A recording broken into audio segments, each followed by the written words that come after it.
सरस्वती जी द्वारा लक्षद्वीप के राजा का परिचय देना, दमयंती द्वारा विवाह के लिए अस्वीकार करना।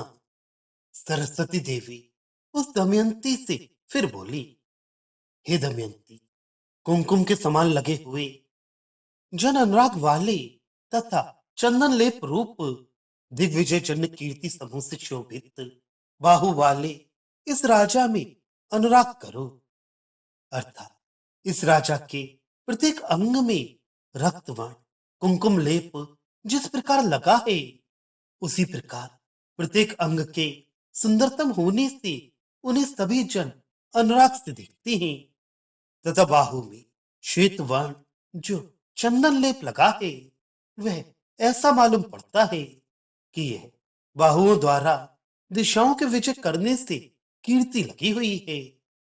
जन अनुराग का कुमकुम के समान अरुण वर्ण तथा दिग्विजय जन्या कीर्ति का चंदन लेप के समान श्वेत वर्ण होना एवं प्रत्येक अंग के दर्शनीय होने से उसमें जन अनुराग का तथा बाहुबल जन्य दिग्विजय कीर्ति समूह होने से उसका बाहु में संलग्न होना उचित ही है। हे गजराज के समान मंद गति वाली दमयंती, ये राजा पिलक्ष वृक्ष से युक्त द्वीप अर्थात पिलक्ष द्वीप का शासन करता है। इस कारण तुम इस मेधातिथि अर्थात मेधातिथि नामक अथवा बुद्धि अतिथि जिसकी ऐसी अतिशय बुद्धिमान इस राजा के हृदय में आलिंगन के द्वारा सुख उत्पन्न करके श्री विष्णु भगवान के हृदय में आलिंगन के द्वारा सुख उत्पन्न करने वाली साक्षात लक्ष्मी के समान शोभित हो।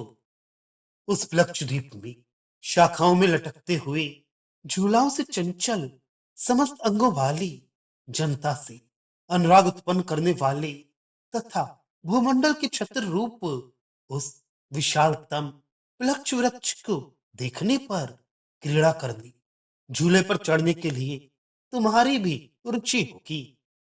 अर्थात उस प्लक्ष द्वीप में बहुत बड़ा प्लक्ष वृक्ष है जो छतनार होने से पृथ्वी मंडल के छाले के समान जान पड़ता है।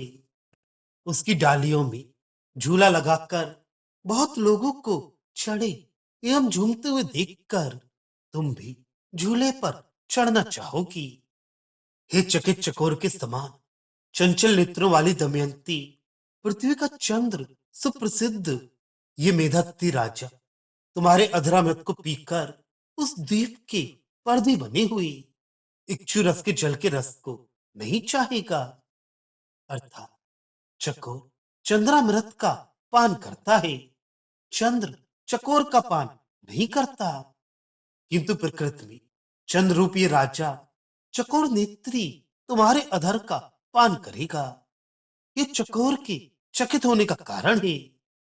अमृत पान करने वाले व्यक्ति को इक्षु रस का पान करने के लिए इच्छुक होना उचित नहीं है।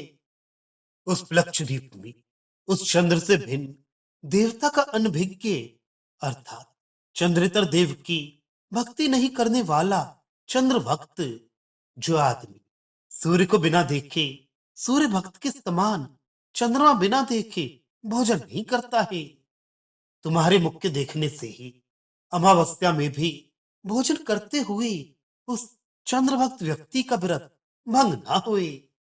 अर्थात तुम्हारा मुख ही चंद्रमा है, अतः अमावस्या को उसे देखकर भोजन करने पर भी सूर्य को देखकर भोजन करने वाले सूर्य भक्त व्यक्ति के समान चंद्रमा को देखकर ही भोजन करने वाले चंद्र भक्त का व्रत भंग नहीं होगा। अर्थात तुम्हारा मुख साक्षात चंद्र रूप है। उस लक्षद्वीप की जो विपाश नाम की नदी वर्षा काल में भी तट को भंग करने वाली नहीं है, ये आश्चर्य है। उस विपाश नदी में उत्पन्न नवीन नील कमल पंक्ति तुम्हारे नेत्रद्वय के निराजन अर्थात आरती करने के लिए हो।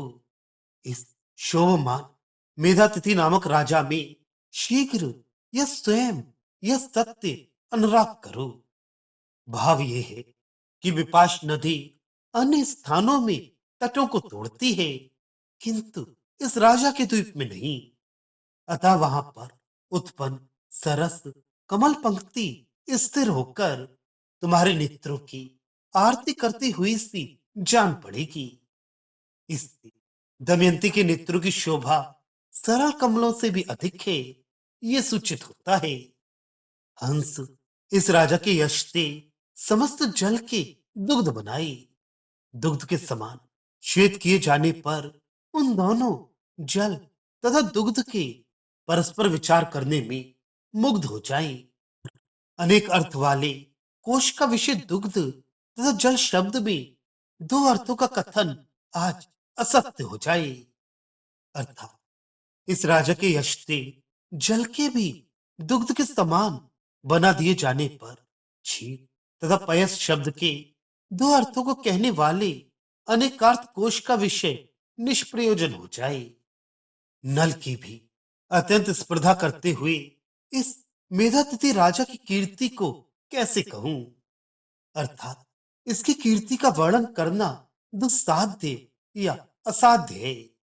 वह नल तथा ये मेधातिथि भी दोनों एक साथ अपने अपने द्वीप क्रमशः जम्बू द्वीप तथा प्लक्षद्वीप की सीमा में या सीमाभूत समुद्र के प्रवाह के दूसरे तीर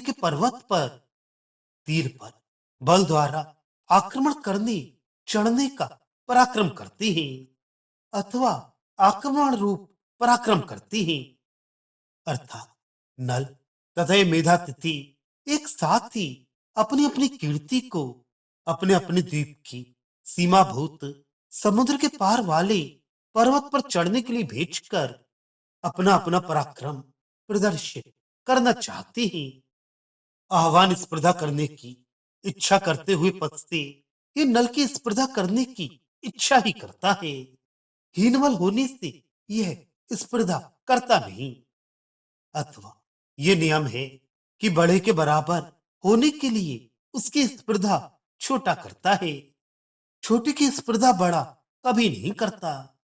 अतएव यहाँ पर इस मेधा तिथि का नल की स्पर्धा करना बतलाकर इसे नल से हीन होने का संकेत सरस्वती देवी ने किया है। सरस्वती देवी के ऐसा कहने के बाद कमल गर्भ के समान सुंदरी दमयंती ने रूप से तीनों लोकों को जीतने वाले युवक भी उस मेधातिथि राजा को रूप से तीनों लोकों को जीतने वाले पुष्प बाण कामदेव को शंकर जी की दृष्टि के समान वैराग्य से रूक्षता पूर्वक देखा। प्रियतम नल के साथ स्पर्धा करने से दमयंती का उस मेधातिथि राजा में वैराग्य होना तथा क्रोधोदय होने से रूक्षता पूर्वक देखना उचित ही है। कंधे पर शिव का दंड को समान भार से रखे हुए वे विमान वाहक संसार में मुख्य दीपक रूप उस मेधातिथि राजा से भी उस दमयंती को उस प्रकार हटा ले गए, जिस प्रकार उदय होने वाली द्वितीया की चंद्रकला को उत्कंठित कुमुदवती के पुण्यांकुर सूर्य से हटा आकृष्ट कर लेती ही।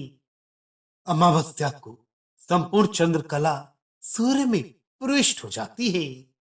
वह शुक्ल पक्ष में क्रमशः सूर्य से हटती अलग होती जाती है। शिव का वाहक लोग दमयंती को दूसरे राजा के पास ले गए।